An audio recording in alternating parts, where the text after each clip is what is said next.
Attention, all of humanity. This is not a test. Drop to your knees immediately and submit to your master, the government. Everything that you thought was conspiracy has just become reality. Welcome to the New World Order. Enjoy the mark of the beast, and above all else, have a wonderful day. Thank you so much for submitting, and please remember, we are always watching you.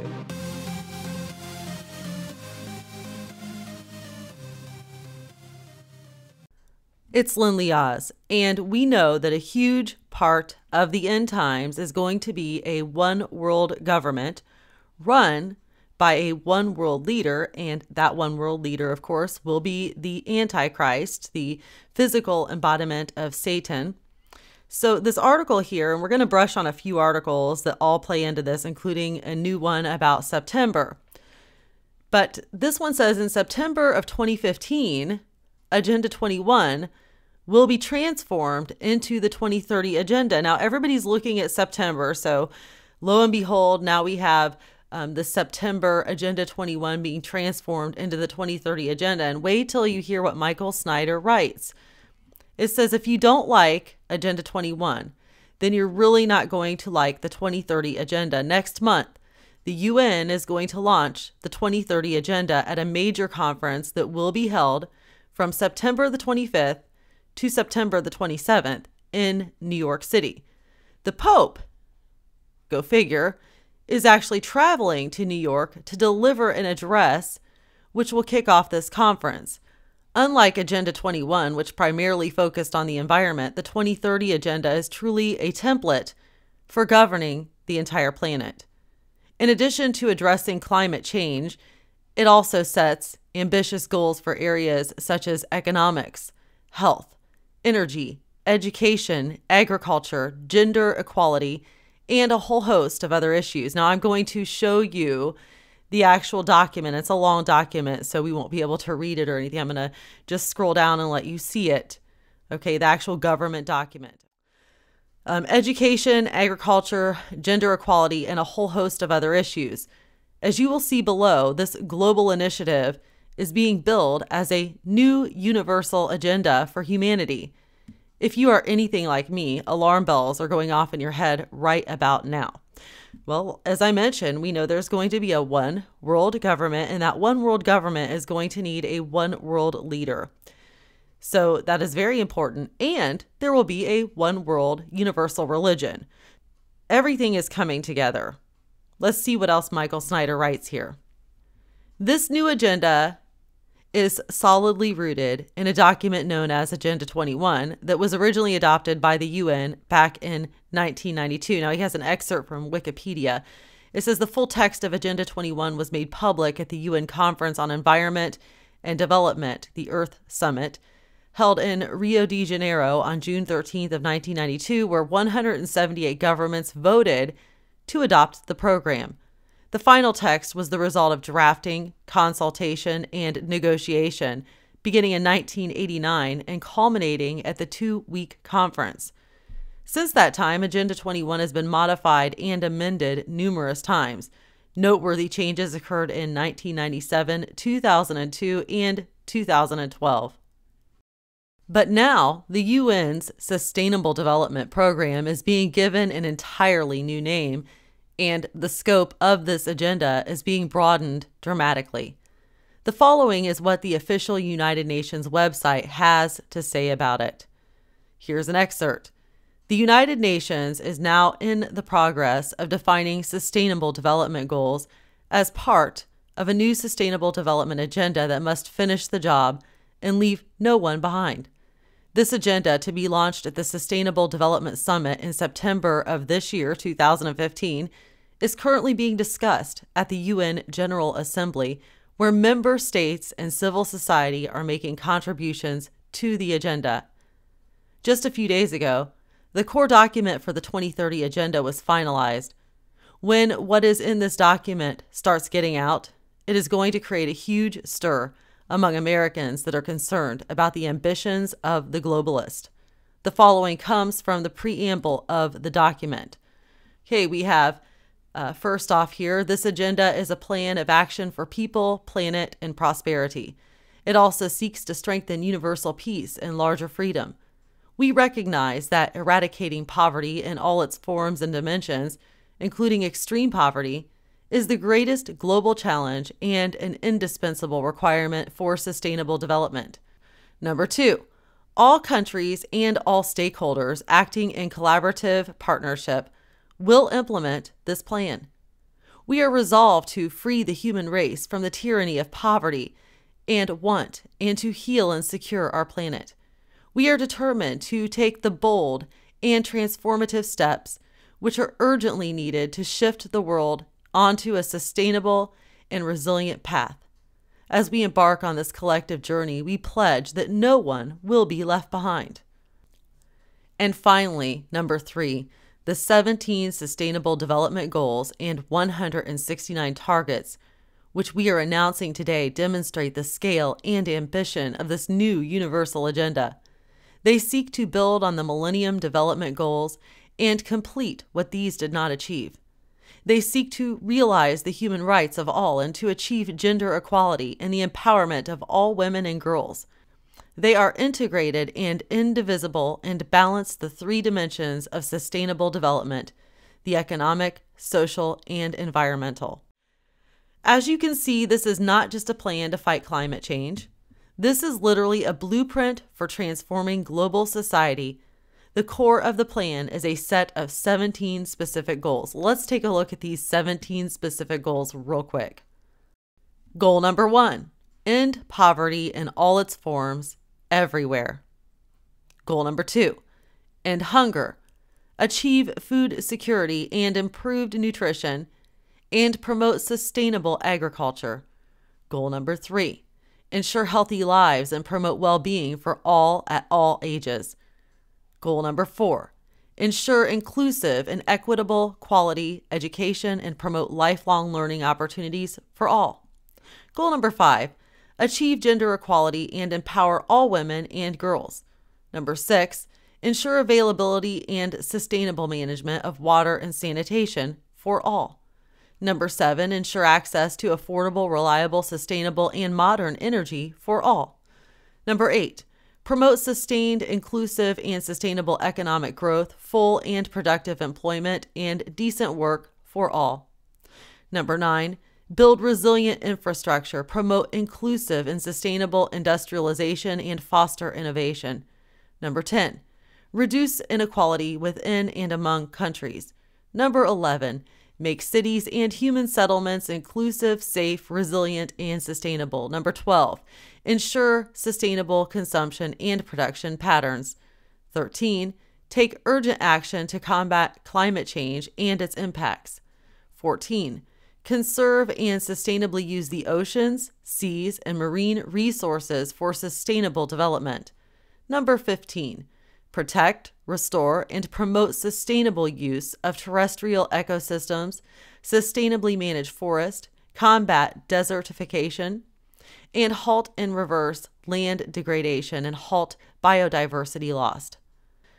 Number 16, promote peaceful and inclusive societies for sustainable development, provide access to justice for all, and build effective, accountable, and inclusive institutions at all levels. And finally, number 17, strengthen the means of implementation and revitalize the global partnership for sustainable development.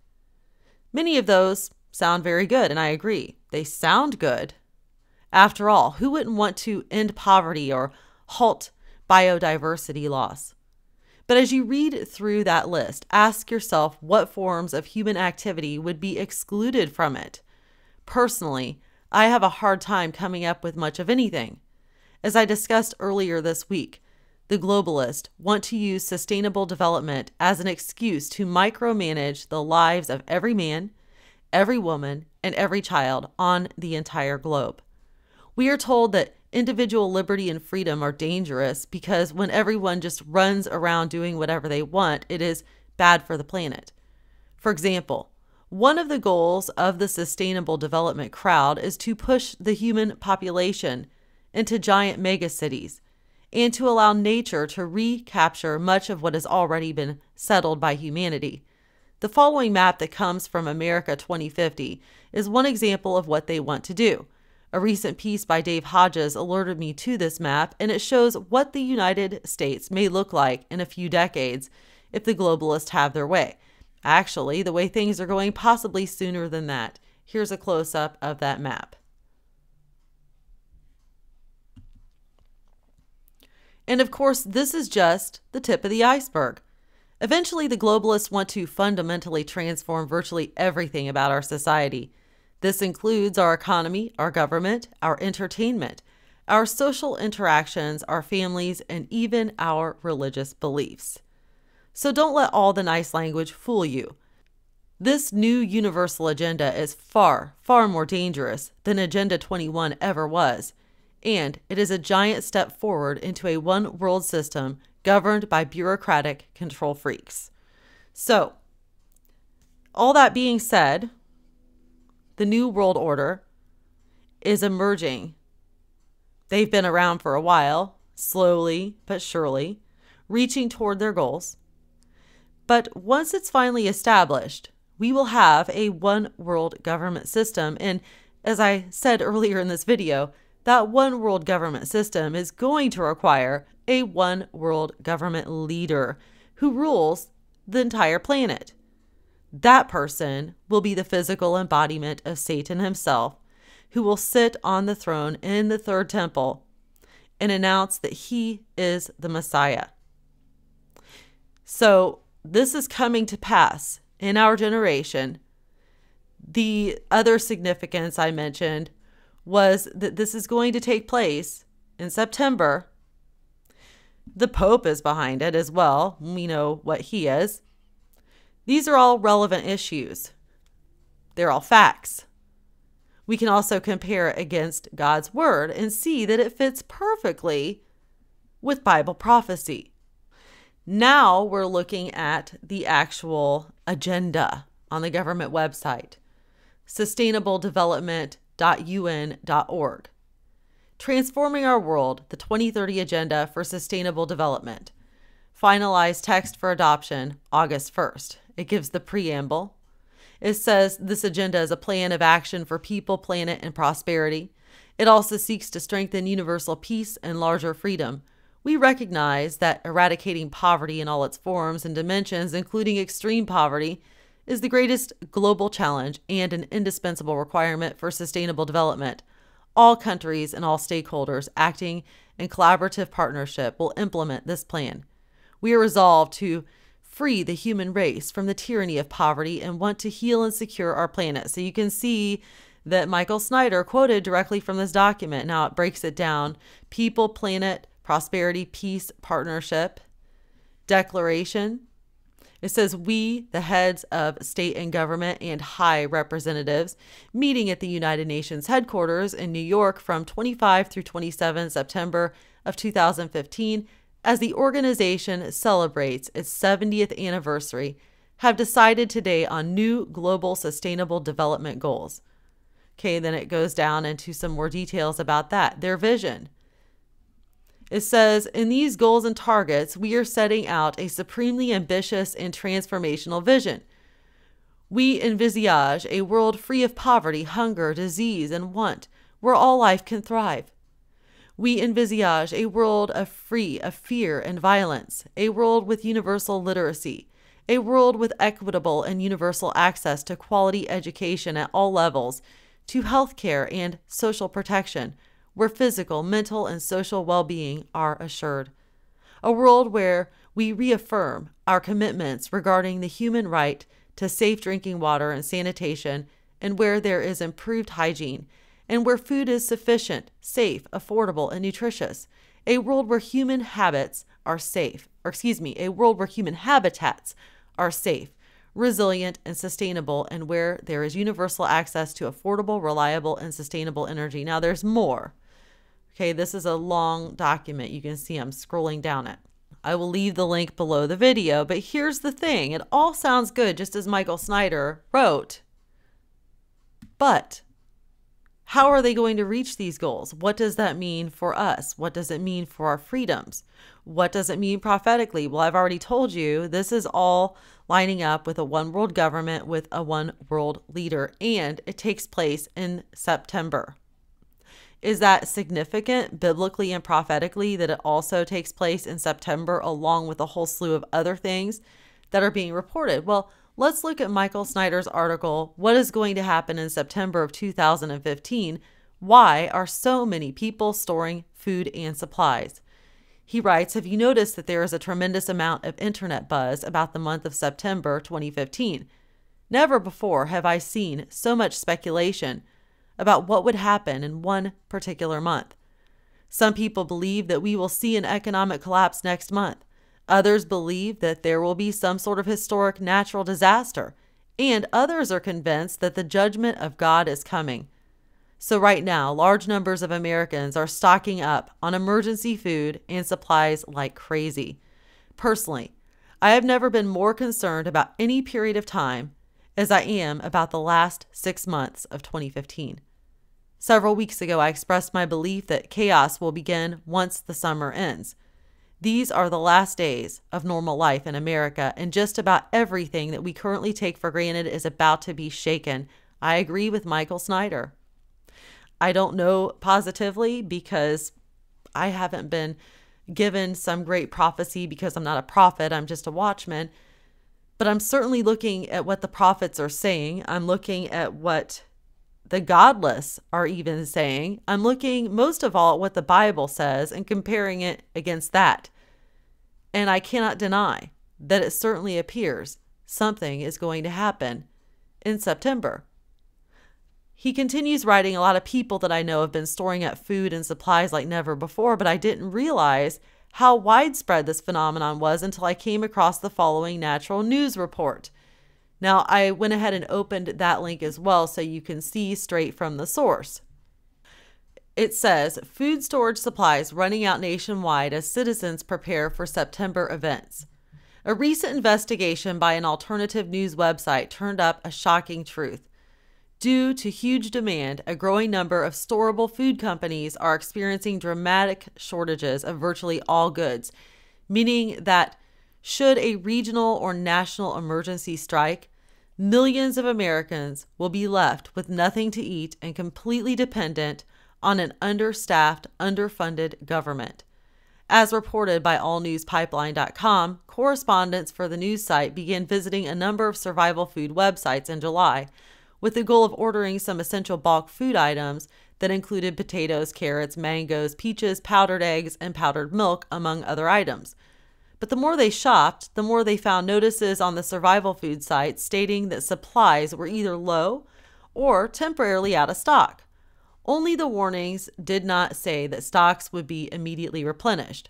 Rather, the site reported some food items would take weeks to restock. Upon returning to those sites a few days later, the situation had become even more dire.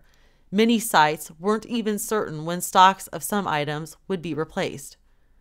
While both PrepareWise and Buy Emergency Foods expect these items to be back in stock in 3 to 4 weeks, the fact that both of these websites are experiencing overwhelming demand and currently completely out of some of the most basic food groups should tell everybody a few things. ANP reported Americans are buying up these products in huge numbers as more and more Americans have come to expect a reason to need these items at some point in the future. Now, there's more to this article, not a lot, as you can see. He mentions run-on survival foods related to Jade Helm 15. And he also warns, don't wait till the last minute. So if you don't have a current supply of food, try to find a way, make a way to start doing that now. If you don't have a lot of money, which most people don't, just little by little buy some extra stuff that is non-perishable and bottles of water. Do what you can. Okay, they're running out of food. No joke here. So there's that report. It says the mainstream media likes to mock preppers, but nobody is going to be mocking them when things really start falling apart in this country. You know, the verse in the Bible that says, as it was in the days of Noah, comes to my mind. The reason why is everyone mocked and made fun of Noah for building that ark. But when everything started flooding, those same people got scared and they beat on the doors of the ark, begging to be let in. But God had shut that door and it wasn't going to be reopened. That is the same situation right now.